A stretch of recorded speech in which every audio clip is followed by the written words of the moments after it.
The Messiah said, "When you come to know yourselves, then you will become known, and you will realize that it is you who are the sons of the living Father. But if you will not know yourselves, you dwell in poverty, and it is you who are that poverty."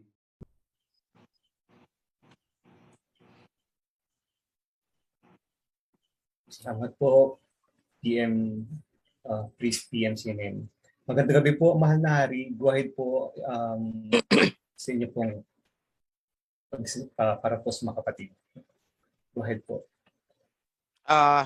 Magandang gabi sa inyong lahat mga kapatid at maraming salamat sa pagdalo sa special session na ito bilang paggunita na rin sa first year anniversary ng revival of the priesthood. So indeed it was May 24 last year nung una akong nagpakita officially sa mga priests to choose and anoint the first batch. But hindi lahat sa first batch ay tumagal. Maraming nalaglag. So, during the anointing, actually, I already have the apprehension na tila merong hindi handa para maging priest. Ngunit hindi ko pwedeng kansilahin for the sake of the weeds. Hindi ko pwedeng bunutin lahat dahil maaapektuhan yung iba na pwedeng magpatuloy as priest. So, at the time, ako ay nagpatuloy sa anointing ng priesthood. So, bago ko lang makalimutan, heads up, Bro June, alam ko matagal ko nang sinabi na ibili si Priest Senen ng Wi-Fi booster, yung Mamba. But sadly, I guess wala dito si Priest June. Nasa ibang meeting siya. So the Mamba, because sa mga panahon na napaka-importante ng kanyang mga sinasabi at napuputol-putol, sayang ang pagkakataon. That is only 9,000 pesos. Bro Dato, kindly make the request for that. I want that purchase tomorrow. At ipadala sa DAET. Via courier. Hanapin dito sa ano. Magpatulong kay Bro Regib siguro technically kung ano ang specs nun. But anyway, let me proceed. It's exactly 1 year today. 1 year na rin ang priesthood. Pero dahil nga ng sinabi ko, hindi lahat ay lumago sa priesthood. Marami ang nasilaw sa oportunidad na sa kanilang pag-aakala ay kakayanin nila ang tumayo sa sarili nilang paa habang ako ay kinakalaban. So, makikita nyo kung ano ang kalooban ng Abayhawa. Sino ba talaga? Sino? Nasaan na sila ngayon? Lahat ng squad, nasaan na ngayon? Sabi nila sila daw ang mensahero, sila daw ang kinalulugdan. Pero nasaan na sila ngayon? Kung sila ang kinalulugdan. Let me start off. Ito, contributing factor ito. Bakit nalaglag ang karamihan? Unang-una, let me discuss yung priest sa Cebu. Yung pinakabatang priest. Naalala ko pa, sabi niya, proud daw siya dahil siya ang pinakabatang priest. Okay, fine.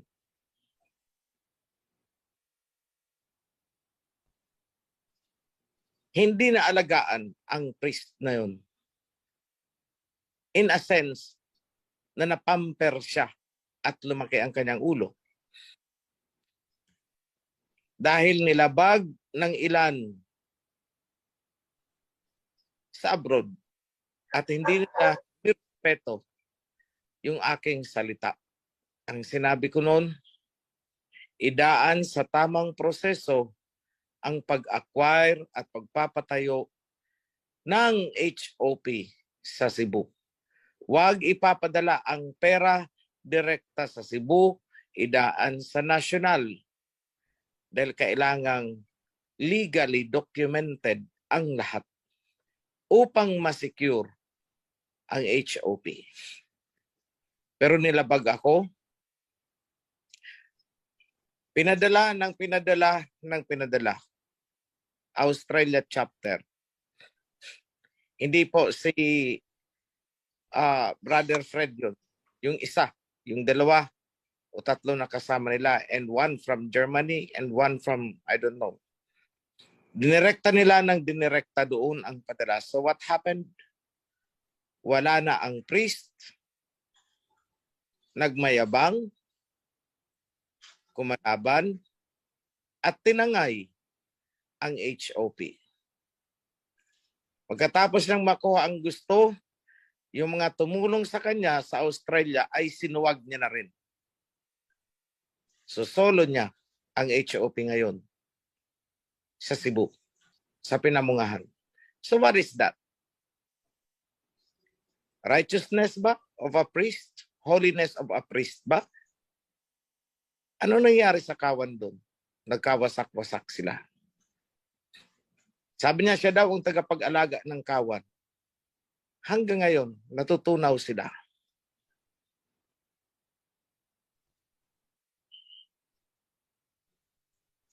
Yan ang isa sa pinakaunang kaso.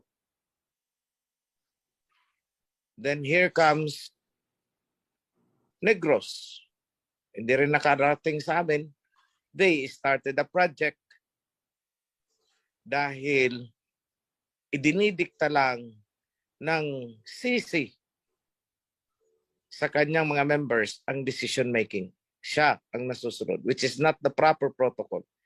There should be proper consultation. And when the decision is arrived na, sige magtatayo ng HOP, notify the national. Alam nila yan. But they willfully deviated with gross disrespect. Even at the time na nire-rebuke namin sila, the CC is really, wala sa kanya yung attitude and submission. Kaya anong sinabihan niya si Presidente na ambot sa langaw, habang siya ay pinapaliwanagan, outright I decided, take him out. Along with all his sympathizers.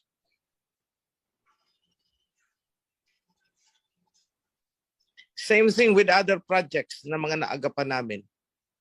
Nagiging dahilan na ng pagkakawasak. So if you are the CC, ibig sabihin, nagiging dahilan ka sa pag-istanbol ng iyong mga kapatiran. And it's not good. Dabnor, ganun din ang nangyari.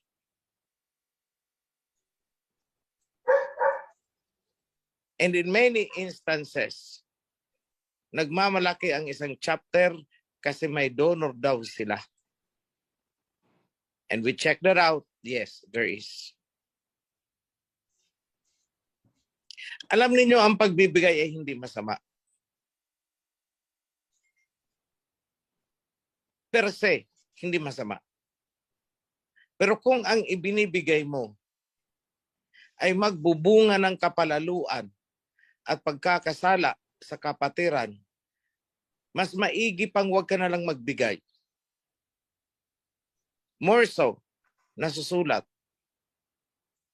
Kung ang pagbibigay mo ay magiging dahilan ng pagkakatisod at pagkakawatak-watak ng kawan, maigi pa sa'yo ang talian ng bato sa leeg at ihulog sa dagat. Yan ang nasusulat. Binasa natin sa Mark chapter 9 kanina. So anong ibig sabihin? Ang sagot ay naandun sa Ecclesiastes. There is time and proper procedure for every matter. There is time and proper procedure for every. Ibig sabihin, hindi natin dapat piliting hinugin nang wala pa sa panahon. Dahil pag pilit nating hinugin yan nang wala pa sa panahon, mapakla yan at katitikuran. Hindi ako nagkukulang paulit-ulit, paulit-ulit, paulit-ulit hanggang madaling araw sa pagbibigay ng gabay. Ngunit kahit anong gabay ang ibigay natin,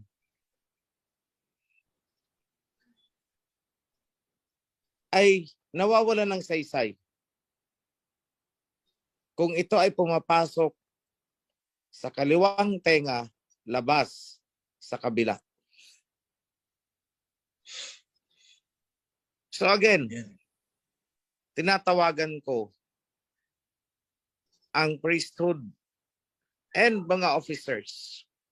Huwag po kayong magiging dahilan ng pagkakawatak-watak, pagkakatisod, liliit ninyong kapatiran dahil hindi po ako mangingimi na magtapat kung kinakailangan. Hindi ko na kailangang patunayan ang sinasabi ko dahil matagal ko nang ginagawa ang pagtatagpas.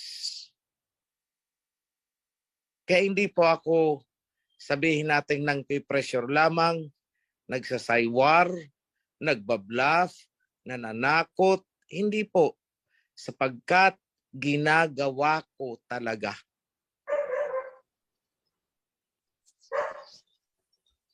Alam niyo, mas matapang para sa first timer. Pero yung natagpas at babalik, butas ng karayom ang iyong dadaanan. You only have 1% chance to be accepted back into the kawan. Yan po ang totoo.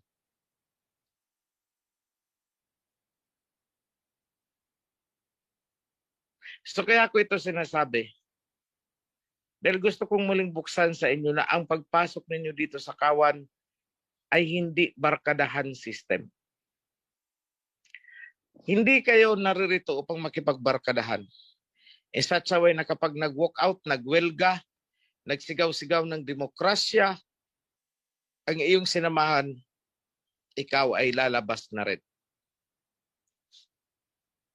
Dahil pag ginawa mo yon at bandang huli, nakita mong mali pala, ikaw, paano ka? Mahirapan kang bumalik. I will make it very difficult for you to come back. Iiyak ka talaga. And I am not exaggerating it. Yes, maraming umiyak at maraming umiiyak hanggang ngayon na gustong bumalik.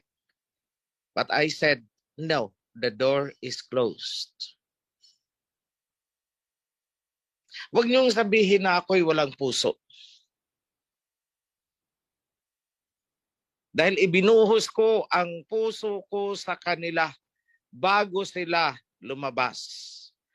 Pero inapak-apakan nila. And I said, so be it. Reap what you have planted. Hindi ako naghihigante. Sinusunod ko lamang ang kasulatan. Nasusulat baga? Aanihin mo kung ano ang iyong itinanim. Kung ano ang itinanim mo sa akin, ipapaani ko sa iyo. Hindi yan paghihigante. Ang tawag dyan ay righteousness.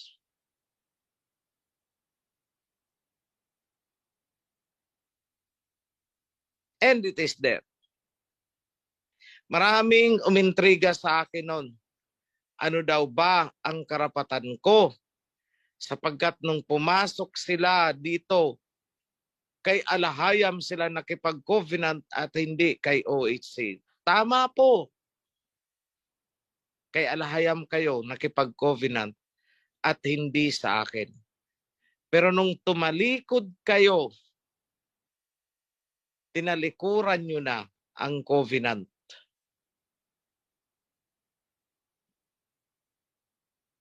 So wag mo nang gagamitin na depensa ang covenant kung hindi na kita tanggapin.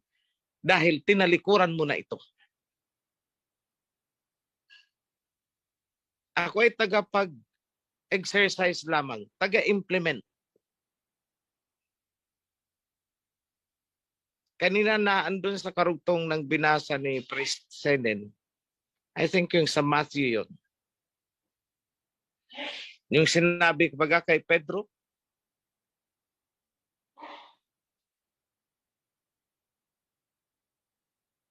what you lose on earth will be loosened in heaven. What you have bounded on earth will be bounded in heaven.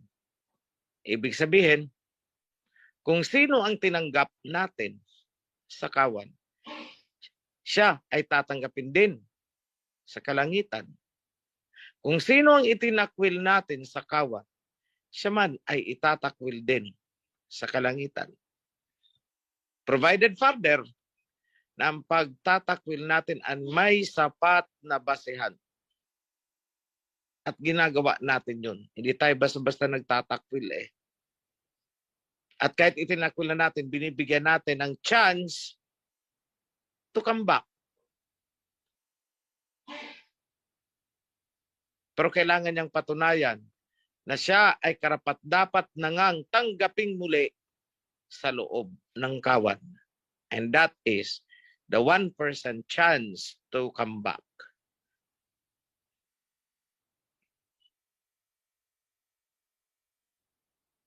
Do I have the authority? Yes.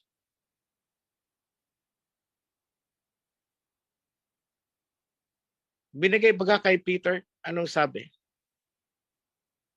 I give you the keys of the kingdom of heaven. Binigay kay Peter.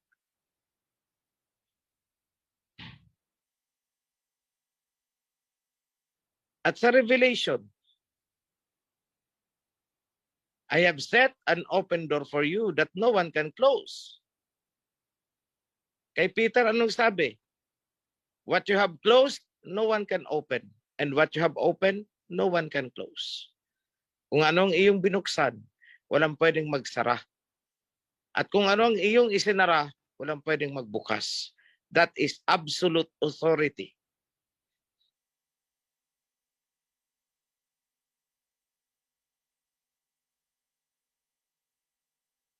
Sa mga nagki-question, una, ako ay vlogger. Tama. Narrator ako. Yes. Tama. Narrator lang ako. Pero kanino ang ninanarrate ko? Sino gumawa? Ako din. Kumbaga ako ang artista, ako din ang scriptwriter. Kaya pwede kong sabihin, sino ang scriptwriter? Ako scriptwriter. Pwede ko rin sabihin, ako lang, artista lang naman ako. Pero later on na-realize ko na ako din pala ang naging director. Hindi ko lang napansin.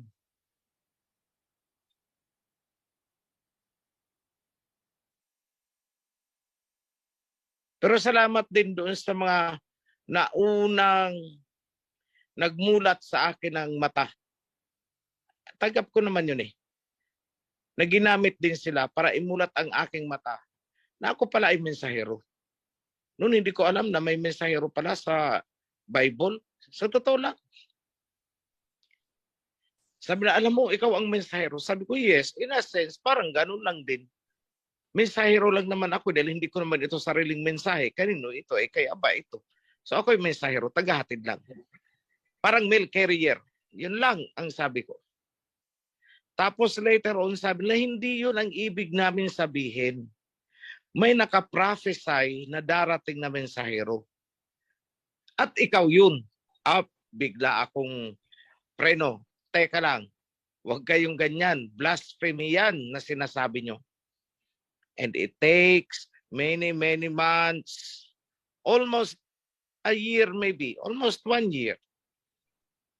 Bago ko natanggap at kailangan kong kumonsulta, mag-research, kung talaga ano ba talaga itong mensahero. At doon ko palang naunawaan ang Malakay chapter 3. The messenger of the covenant. Sabi ko, nga no. Wala nga namang ibang naghatid ng covenant sa panahon ngayon. Ako lang naman. I-research nyo, try nyo. Mahigit 1,000 yata ang sekta-sekta na nakarehistro sa SAC. Ni isa sa kanila, walang naghatid ng covenant. Wala. So sabi ko, ako nga talaga siguro ang mensahero. Kalaunan dahil hindi lang isa, dalawa, 3 tao ang nagsasalita. Halos ang mga nabubunggo ko, alam mo, ikaw ang mensahero. Sabi ko, bahala kayo kung yan ang gusto ninyo. Basta ako'y vlogger lang. YouTube vlogger. Yun lang. Pero kalaunan, sige na nga, tanggapin ko na, bahala kayo. Kayo may gusto niyan, hindi ako. So I accepted it. Then later on, dinigest kung ano ang covenant. At nung naintindihan na, inireveal na, ang covenant pala, ang konstitusyon ng kaharian. A kingdom. So, andyan na naman sila. Alam mo, ikaw yung king. Sabi ko, oy, tumigil nga kayo dyan. Paano ako maging king? Hindi man ako mayaman. Hindi ako popular. Wala akong kakayahan. Wala akong political power. Paano ako magiging hari? Siguro ko spiritually lang ganun. Hindi, ikaw talaga kasi kingdom eh. Kung may kingdom, edi may king. Diba? Tama nga naman. And again, it took me several months before I could test the reality. Walang kingdom na walang kaharian. Walang kaharian na walang king. Dahil kung walang king, hindi yan matatawag na kaharian. Yan ay sekta. Yeah.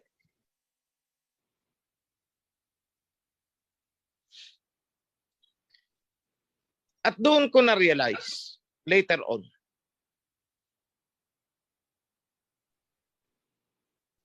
na ang purpose pala talaga in the last days ay revival of the kingdom.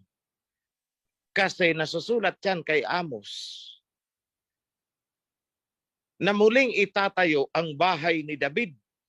So akala ko naman kubo kasi tent sa Bible.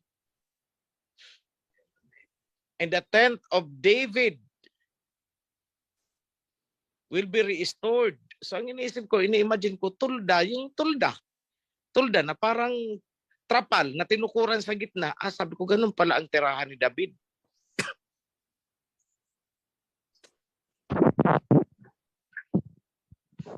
So inisip ko kasi nga naman noong panahon na yun, di ba, tulda-tulda lang naman sila. Pero later on hanggang sa New Testament, nasusulat.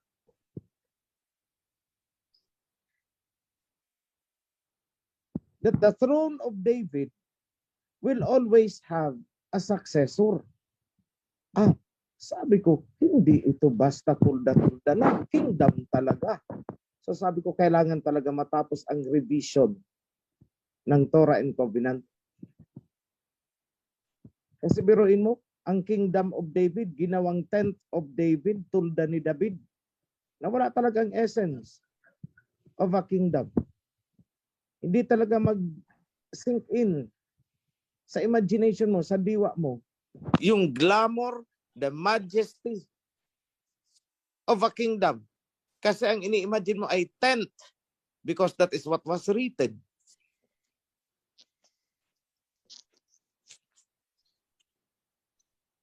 Now, here comes the issue. Ang king ay si King Yahawashi. I said no. King Yahawashi is not only a king, but the King of Kings. So therefore, kung siya ay King of Kings, there are kings below him.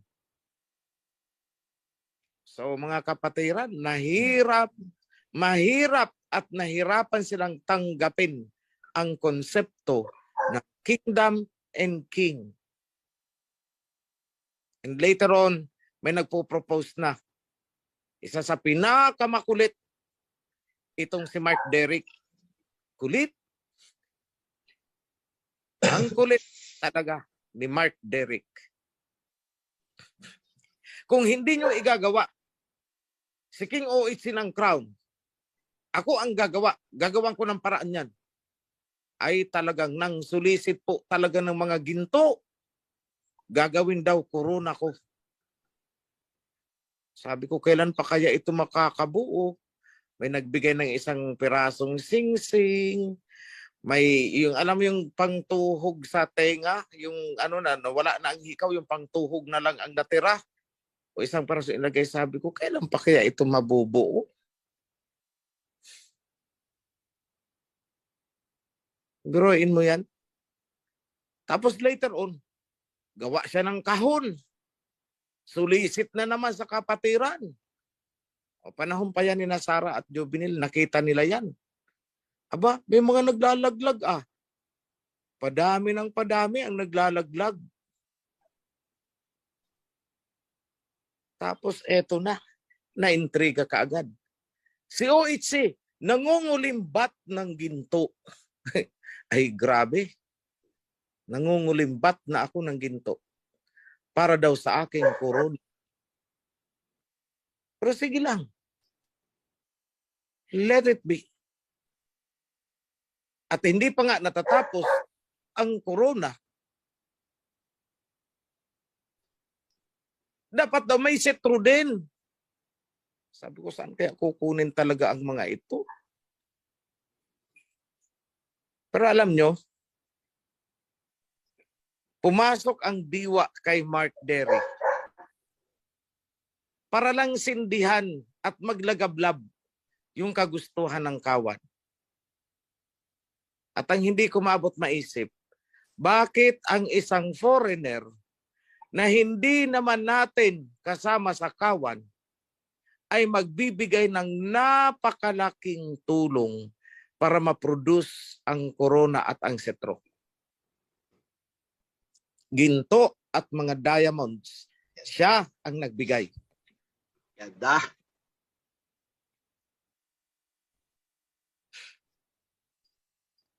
Yes. Mga ginto, mga diamonds, mga jewels. Ang laki ng binigyan niya, pati mga perlas. At hindi ordinaryong perlas po, ha? Kung bibilin mo yata ang isa nun, di yata bababa sa 50,000 ang isang piraso. Overall, ang setro, aabot yata ng 2 milyon ang halaga. Wala nang labor yun, materials na lang yun.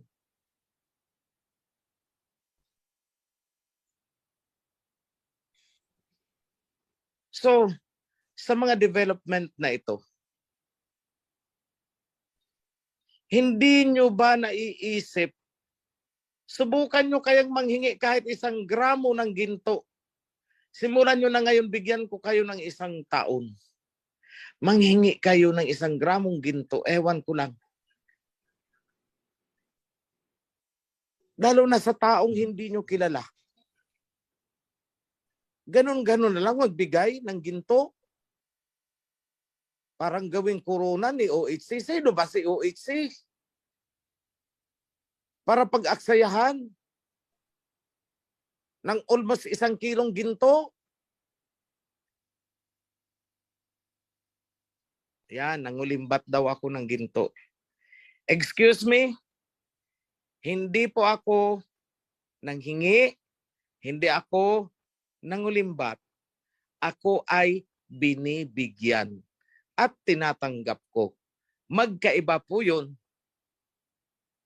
All of those are gifts at hindi po tinutukan ni OHC. So now, the priesthood. Ano daw ang karapatan ko para mag-anoint?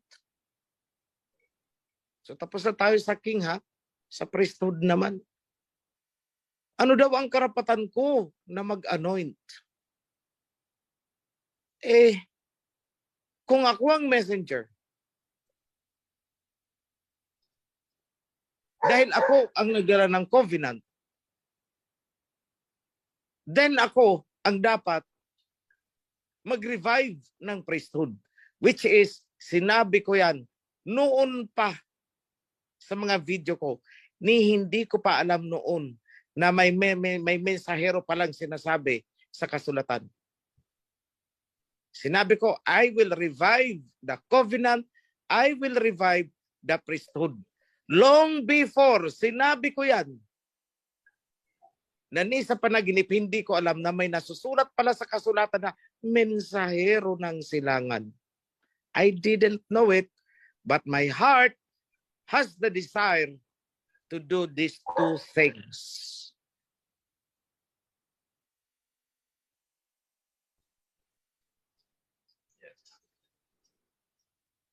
And we are on the process of doing that.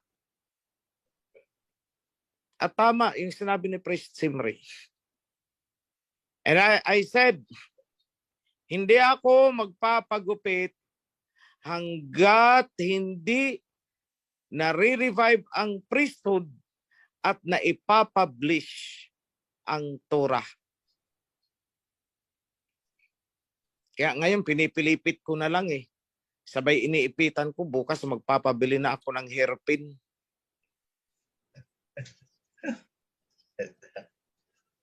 Kailangan na eh. Because it's almost mahigit 1 year na. Kasi nung time na binitaw na sinabi ko sa kanila, although ayoko sanang sabihin, pero sinabi ko na rin anyway. Wala namang masama. Sinabi ko sa kanilang anointing. Hanggat hindi lumalabas na accomplish ang 2 bagay na yan, I won't cut my hair. Hindi ako magpapa-razor, hindi ako magpapagupit. Hanggat hindi yan natutupad. Kahit ano pa ang maging hitsura ko, basta yan. I have to do that.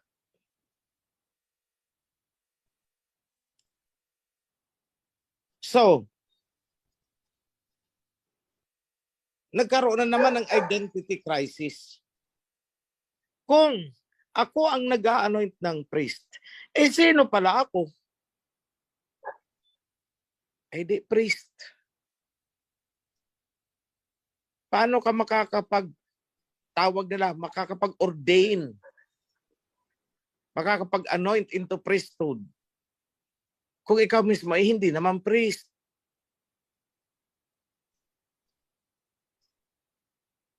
So doon ko na-realize, ako pala ay priest. That's why I am polishing the priesthood. Because I am a priest. Doon muling inaral, paano nga ba ang priesthood? At doon namin na-realize na mula sa time ni Noah, may priesthood. Hindi nga lang na-define as priesthood, but the function is there. Tingnan nyo, si Noah, pagkatapos ng baha, nagbigay ng offering.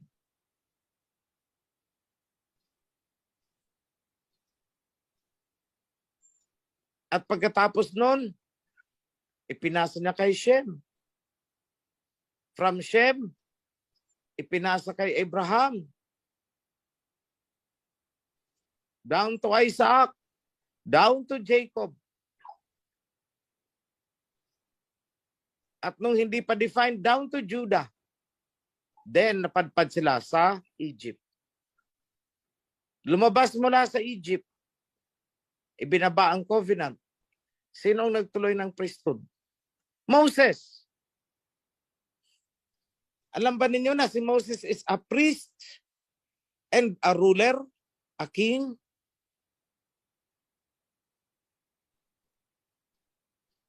Anyone from the revisionist? Pakibigay nyo na lang ang verse.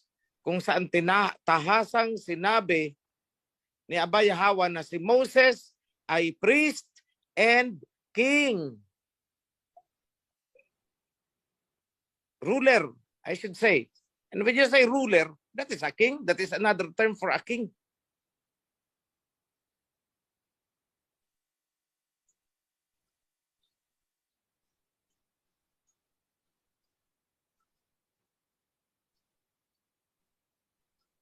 Then, na-establish ang formal kingship panahon ni Saul. Kasi sa panahon ni Moses, ruler nga si Moses, pero nandun ang King of Kings. Nandun. The son of Yahweh, si Messiah Yahweh. Nandun siya. Direct supervision. And they remained under his supervision, under his command directly, hanggang sa na-establish kay King Saul. At nagselos yata si Messiah Hawashai. Bakit kayo naghahanap ng king? Eh, nandito naman ako. But nevertheless, inapprove niya, o sige na nga, kukulit ninyo. But it displeases me. Hindi ako natutuwa. Pero sige, pagbibigyan ko kayo. So napilitan man o hindi, inauthorize. The bottom line is, inauthorize ni King Yahweh na magkaroon ng king ang mga Israelites under him. A king that is flesh. Dahil yun ang kailangan ng mga tao. Yung nakikita nila.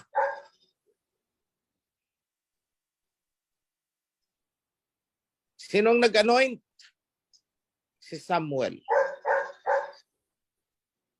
And by the way, alam ba ninyo na si Samuel ay isang priest? 5 years old pa lang, priest na si Samuel. Dedicated na siya.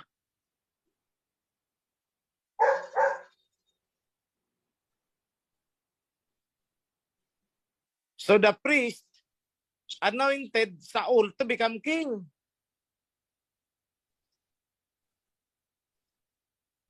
So sabi ko, at the time pala, I'm not acting as a king. I was acting as a priest.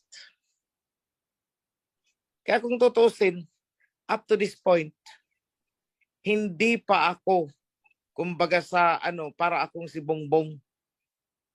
President not yet. Income, pa lang, anong tawag nila dyan? President-elect. Parang ganun lang. Pero hindi pa ako elected, ha?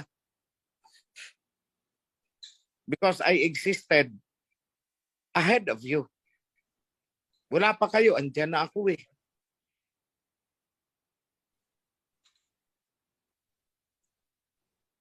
Bago pa dumating ang first follower ko, nandiyan na ako. Performing the work of a priest.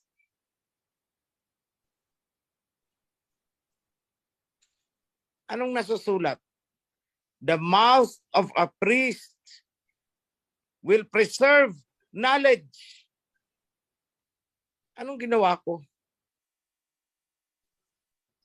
Hindi ba preserba ko ang kaalaman?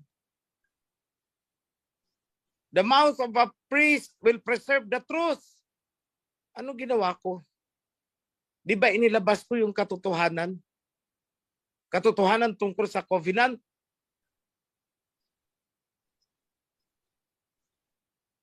Muli kong binuhay ang covenant. Hindi ko naman alam na kaya ko pala ginagawa yun dahil ako ay priest.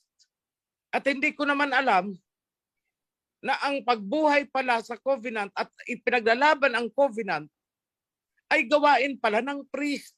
Hindi ko alam yun. Moses chapter 99 verse 6. Moses is a priest.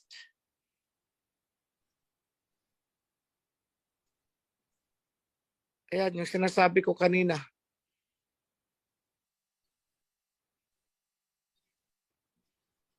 Presumptive, yes.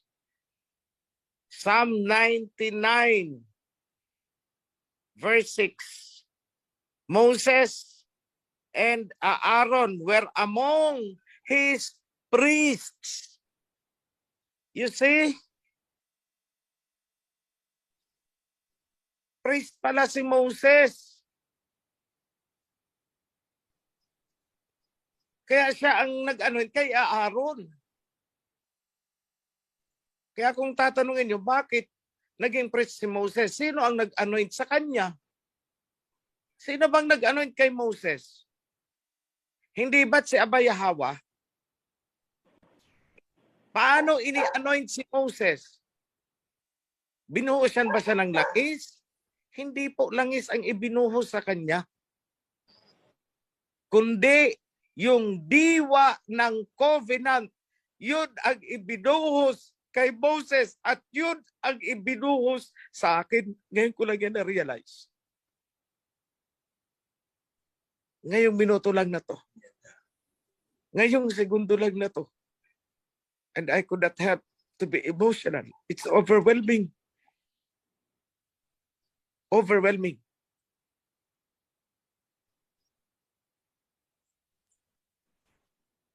Ang ini-anoint pala kay Moses ay ang covenant. At yun din naman, di ba, ang ini-anoint sa akin, ang diwa ng covenant. Why are you questioning?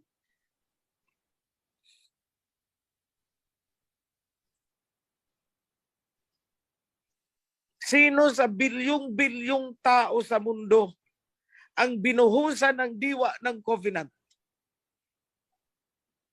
Sino sa bilyong-bilyong tao ngayon sa panahon natin?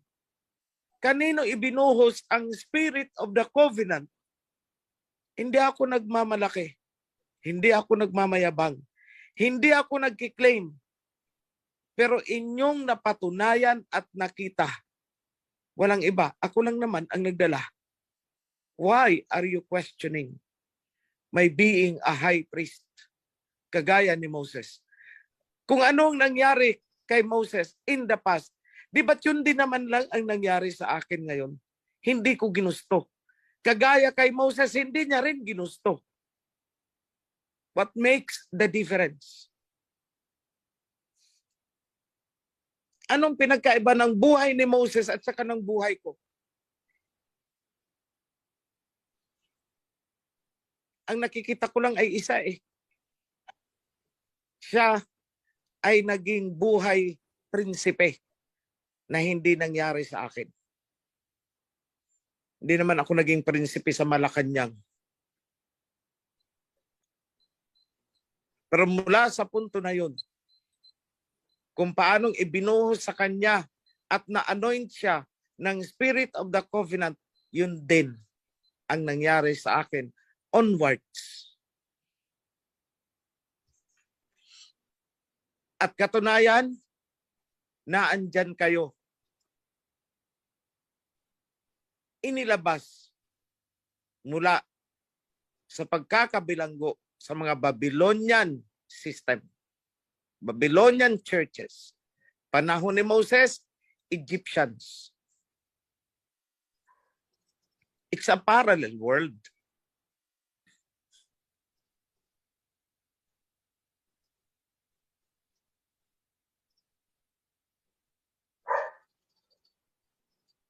Moses was a priest.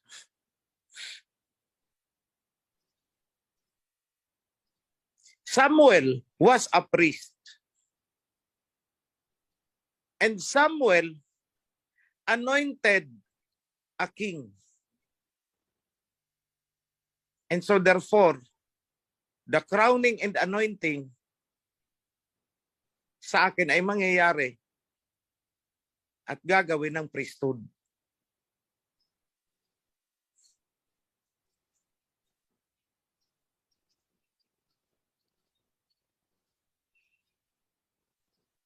Pero matapos ang anointing,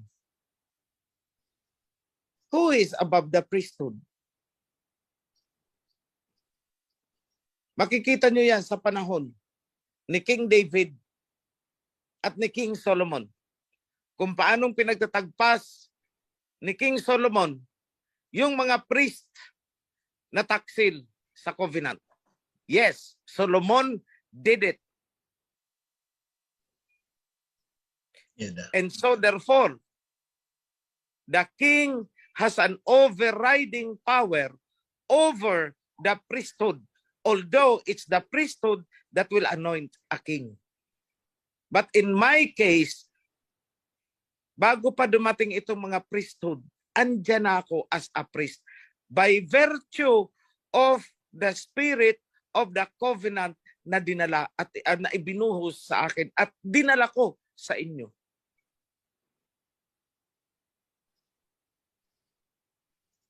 So wag na ninyong tanungin, any one of you, wag na ninyong tanungin, sino ang nag-anoint sa akin? Ako ay self-proclaimed daw.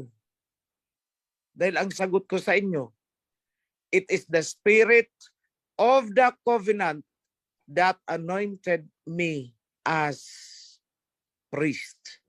In the same manner, walang nag-anoint kay Moses, kundi ang covenant mismo.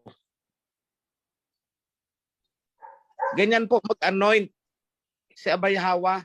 Hindi niya naman kailangan magluto ng langis at ibubuhos sa ulo. No, he anoints by the Spirit. And because of that anointing, with the Spirit of the covenant, kayong lahat ay baptized by fire and spirit of the covenant. Yun ang hindi naintindihan ng mga sekta na baptism by fire and spirit.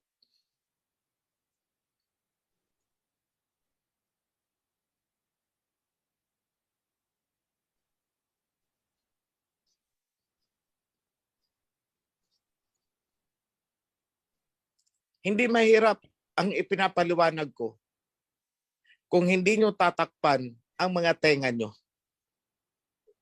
Ang hindi lang makakaunawa sa sinasabi ko ay yung may mga baon na doktrina sa kanilang puso dahil yun ang kumukontra sa lahat ng sinasabi ko.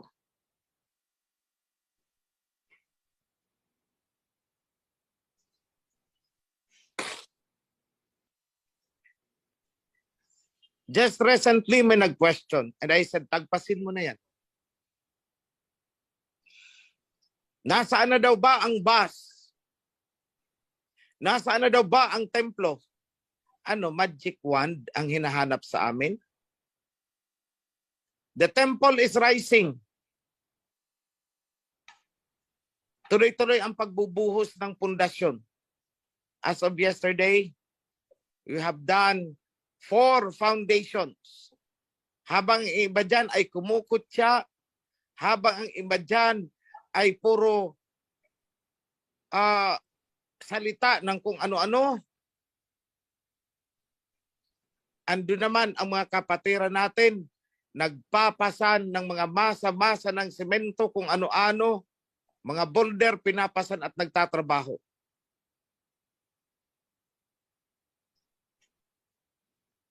Bago magsalita ng mga negatibo, tingnan muna kung ano ang ginagawa at nangyayari.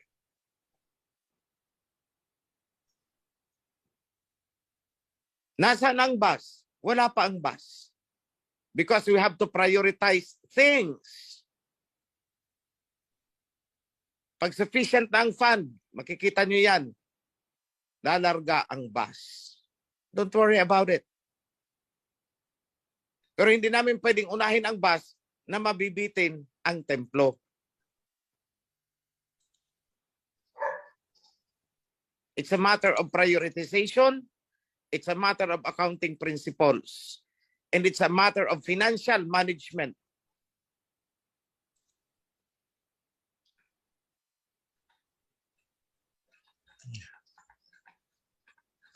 Wag po puro kutya, wag puro criticism.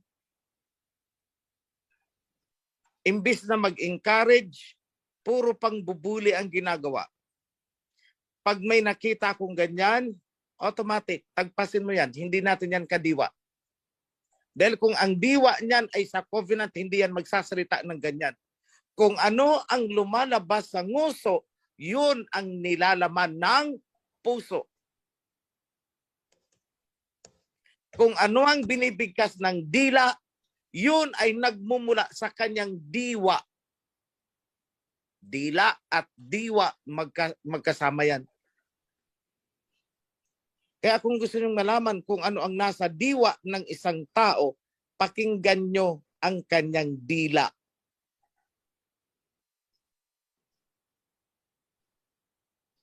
So pasensya na doon sa tinagpasko. Sorry ka. Nabasa ko ang iyong puso. Nabasa ko ang iyong diwa dahil ikaw ay ipinagkanulo ng iyong dila.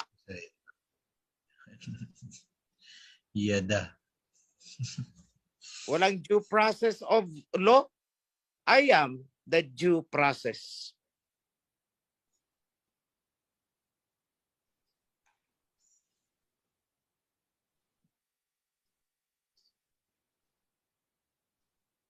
Naghahanap kayo ng due process? Ako ang due process.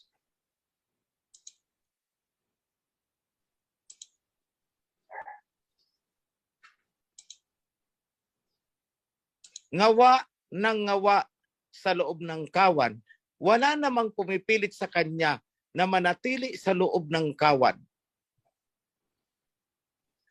Dalhin mo sa Isaiah, lalayasan ang Isaiah, ipapa-counseling mo para mapaliwanagan, aalis. So ano yun? Sa akin, pag may ginawa kayong mali at dinala kayo sa Isaiah at umalis kayo doon, that is the last time you will be cut off. Lahat ng inilagay sa Isaiah at umalis, huwag nyo nang habulin. Hindi natin yan kadiwa. Dahil ang totoo nating kadiwa sa kawan, magkamali man yan at dinala mo sa Isaiah, hindi yan manlalaban, maghihintayan.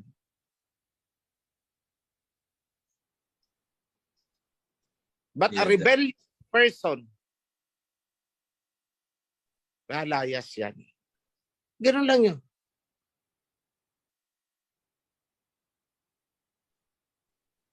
Pasensya na kayo mga kapatid sapagkat ako ay diretsong magsalita. Hindi ako marunong ng sugar-coated. No. That's why kailangan ko si Priest Senen sa tabi ko. When the session is on a high tension, Priest Senen, ikaw na, banlawan mo. Pababain mo, pakalmahin mo. Siya yun, but not me. Hindi ko kasi alam yun eh. Isa lang ang alam ko. Kapag hindi na righteous ang nakikita ko, I have to act. Tabak lang ang hawak ko eh. Pag hindi na tama ang ginagawa, I have to do this.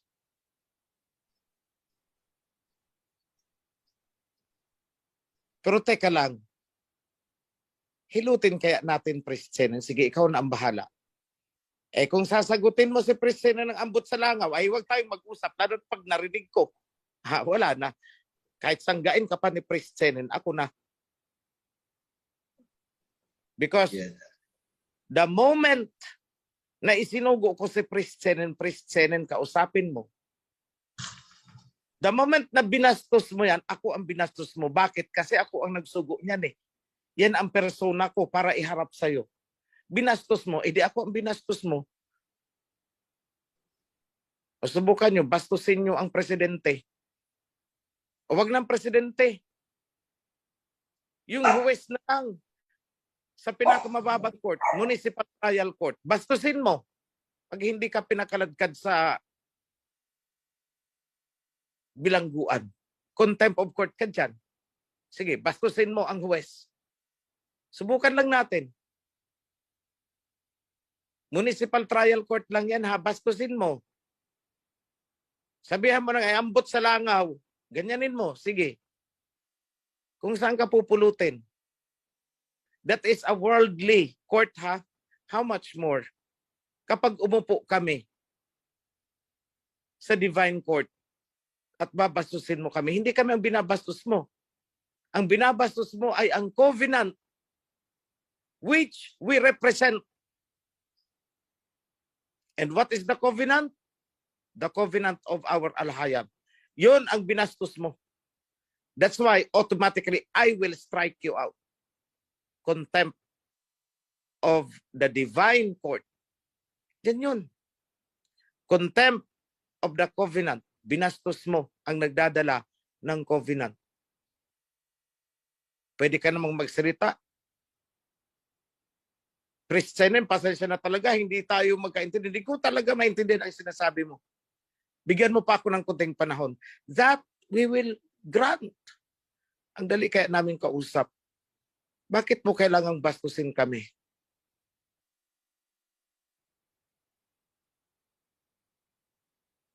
Lahat ng pag-unawa, ibinubuhos namin.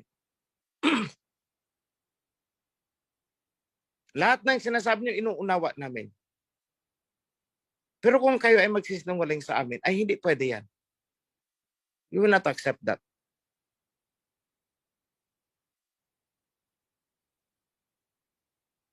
So looking forward mga kapatid, we are now 50% sa last book na nire-revise namin. The book of Isaiah. Which is napansin namin, 3 chapter pala dun ang nawala. At tinapalan ng 3 chapter mula sa 2 Kings. Word for word, copy-paste, 3 chapter mula sa 2 Kings, itinapal sa 3 chapter ng Book of Isaiah. Word for word. Ngayon lang namin nakita. Kaya pala I have this hunch. Sabi ko, ipahuli natin sa i-revise ang Book of Isaiah. Kailangan maintindihan muna natin ang paikot, the surrounding circumstances, lahat ng books bago tayo pumunta kay Prophet Isaiah. Kasi kung magsisimula tayo kay Prophet Isaiah, maliligaw tayo. Bakit? Dinuktor para ng katakot-takot. Tulad niyan, 3 chapter ang nawala.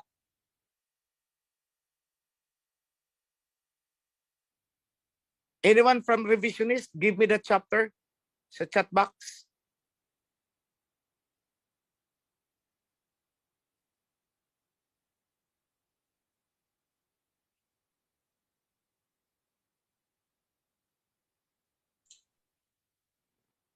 Was it chapter 30?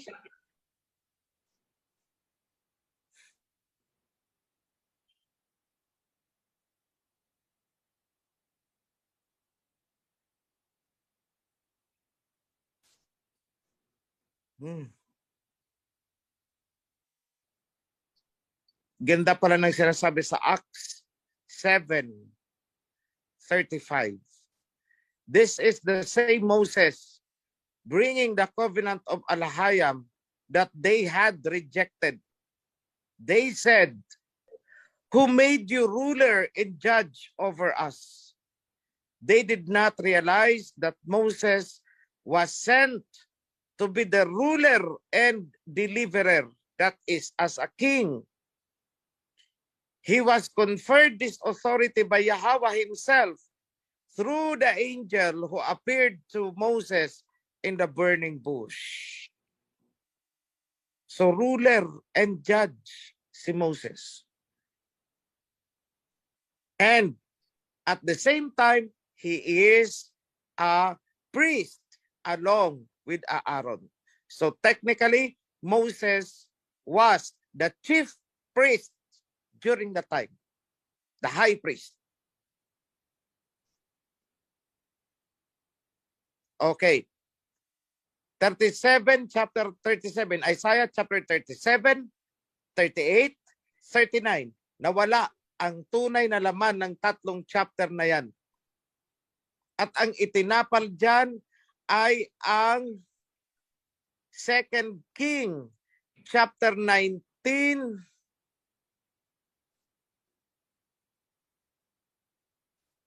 chapter 2 Kings chapter 19 ang itinapal dyan sa tatlong chapter na yan. Ang tanong, ano ang nilalaman ng Isaiah chapter 37, 38, and 39? No one knows. Wala na dahil Septuagint pa lang, dinoktor na nila yan.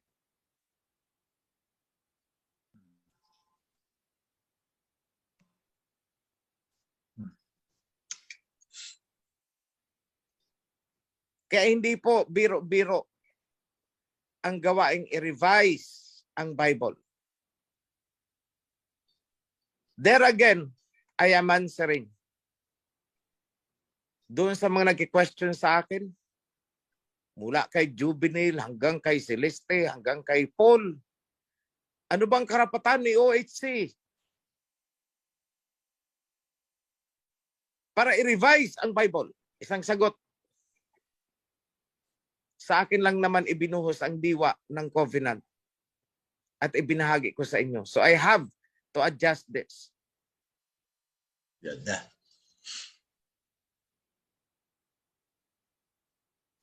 Testigo kayong lahat dyan. Hanapin niyo buong mundo. Ang nag-iisang tao na binuhusan ng diwa ng covenant, wala na kayong matatagpuan. None in our days. Hindi ako nagmamayabang dahil wala akong karapatan magyabang. Ako ay nagsasabi lamang ng katotohanan.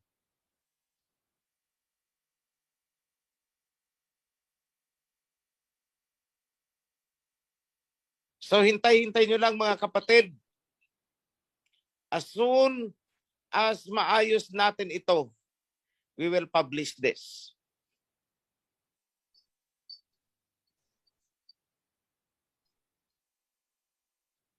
You will have it on your cell phones. Pati apps, gagawa kami niyan. So that you can read online. If you download the app, you can read it on the go. Kahit saan kayo pumunta.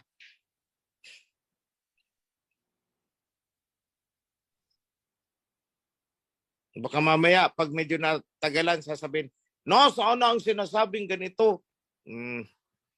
Wag ganon. So sa akin lang mga kapatid, hinihiling ko ang inyong pangunawa, katatagan, loyalty, honesty, lahat na ng virtues. Pero ang pinaka-importante dyan, ang inyong katapatan sa covenant. Because if you are true to the covenant, automatic, magiging tapat kayo sa mga namumuno. Yada.